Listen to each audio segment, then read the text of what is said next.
சேலம் மாவட்டம் தலைவாசல் அருகே நாளை திருமணம் நடைபெற இருந்த பெண்ணை தூக்கி சென்றதால் நெடுஞ்சாலையில் ஏற்பட்ட அடிதடியால் பரபரப்பு ஏற்பட்டது. இது தொடர்பான விவரங்களை செய்தியாளர் தமிழ்ச்செல்வன் வழங்க கேட்கலாம். தமிழ்ச்செல்வன், வணக்கம். என்ன நடந்தது? தற்போதைய நிலவரம் என்ன? விவரங்களை பதிவு பண்ணலாம். சேலம் தலைவாசல் அருகே உள்ள அரியகவுண்டனூர் பகுதியை சேர்ந்த இளம்பெண்ணிற்கு நாளை திருமணம் நடைபெற உள்ளது. இதற்காக திருமண பத்திரிகைகள் தயாராகி ஊர் முழுவதும் கொடுத்த நிலையில் நேற்று இரவு திருமணமாக இருந்த பெண் காணாமல் போய நிலையில் உறவினர்கள் அதிர்ச்சி அடைந்தனர்.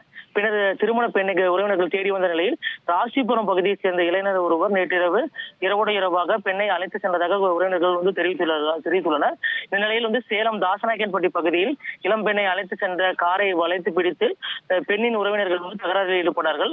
அப்பொழுது தகராறு முற்றிய நிலையில் காரில் இருந்த நபர்களிடம் பெண்ணின் உறவினர்கள் கடும் வாக்குவாதத்தில் ஈடுபட்டு வாக்குவாதம் முற்றிய நிலையில் காரில் இருந்த அனைவரையும் உறவினர்கள் அந்த பெண்ணின் உறவினர்கள் கடுமையாக தாக்கினார்கள். இதையடுத்து காரில் வந்தவர்கள் வேகமாக காரை இயக்கி சென்ற நிலையில் பெண்ணின் உறவினர்கள் காரை துரத்தி செல்லும் காட்சிகள் பெரும் பரபரப்பை ஏற்படுத்தியதுன்னு சொல்லலாம்.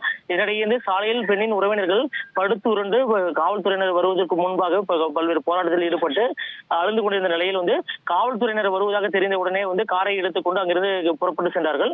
நாளை திருமணம் நடைபெற இருந்த நிலையில் பத்திரிகை தயாராக இருப்பதாகவும் ஊர் முழுவதும் பத்திரிகை கொடுத்த நிலையில் பெண்ணை சில நபர்கள் அழைத்து சென்று விட்டதாக கூறிய இந்த உறவினர்கள் கதறி அழுந்த காட்சி பெரும் பரபரப்பை ஏற்படுத்தியது. பின்னர் காவல்துறையினர் வருவதற்கு முன்பாகவே 2 கார்களில் இருந்த பெண் மற்றும் ஆண் அந்த இளைஞர் உறவினர்கள் காரை எடுத்துக்கொண்டு அங்க பகுதியிலிருந்து புறப்பட்டு சென்றனர். இந்த நிலையில் அந்த பகுதியில் சிறிது நேரம் பரபரப்பு ஏற்பட்டது. விவரங்களுக்கு நன்றி தமிழ்ச்செல்வன். செய்திகளை உடனுக்குடன் தெரிந்து கொள்ள உடனே சப்ஸ்கிரைப் பண்ணுங்க.